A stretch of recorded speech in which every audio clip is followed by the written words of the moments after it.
नाज़रीन तव्हांखे अपडेट कंदा हलूं त मीरपुर माथिरे में सिहत खाते घोटकी जो कमाल अस्पतालुनि लाइ गुज़िरियल साल दौरान 13 करोड़ 25 लख रुपयनि जूं दवाऊं ख़रीद कयूं वयूं।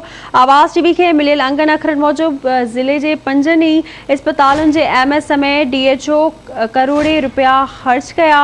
DHO 2 करोड़ 30 लख, एमएस DHQ अस्पताल मीरपुर माथिलो में 2 करोड़, एमएस तालके अस्पताल घोटकी 6 करोड़ 16 लख कढराया।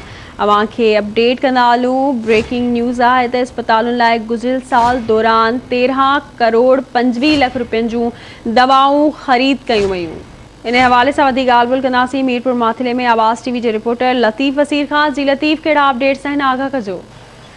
जी सजा बिल्कुल सिहत खाते घोटकी जो कमाल गुज़िरियल साल गुज़िरियल माली साल 2020 दौरान सिहत खाते घोटकी पारां बि मरीज़नि जे लाइ दवाऊं करोड़ रुपयनि जी ख़रीद कयूं आहिनि। उहे लिस्ट आवाज़ टीवी खे मौसूल कई आहे, जंहिंमें घोटकी हल्के जे एमएस पारां 6 करोड़ 16 लख जी दवाऊं ख़रीद कयूं आहिनि। अहिड़ी तरह जेको DHO हेल्थ आहे उन बि 2 करोड़ जी दवाऊं ख़रीद कयूं आहिनि। उबाड़े जो जेको एमएस आहे 1 करोड़ 13 लख जूं। अहिड़ी तरह कानपुर मार जे एमएस 61 लख जी दवाऊं ख़रीद कयूं आहिनि। इन सां DHO हेल्थ पारां 2 करोड़ जी दवाऊं, हालांकि सिंध सरकार पारां 14 करोड़ 27 लख रुपया जारी कया विया हुआ, जंहिंमां 13 करोड़ जेके 25 लख जी दवाऊं मरीज़नि जे लाइ मौसूल थियूं आहिनि। पर तमामु वॾी अस्पताल आहे DHO हेल्थ, उते 2 करोड़ जूं, जिते घोटकी अस्पताल आहे उते 6 करोड़ 16 लख जूं तमामु वॾो अमाउंट आहे जेके दवाऊं ख़रीद कयूं वयूं।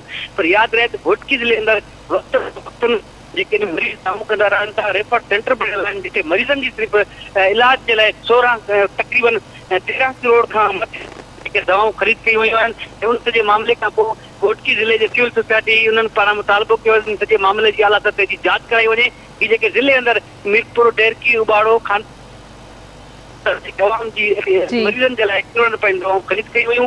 पर उन सां गॾु मरीज़नि खे, आम मरीज़ जेके इलाज जे लाइ वेंदा हुआ, उन्हनि खे रेफर सेंटर न उमाणियो वेंदो हो। पर दवाउनि जे लाइ बि वॾी महिरबानी अवां जी आगाह करण लाइ।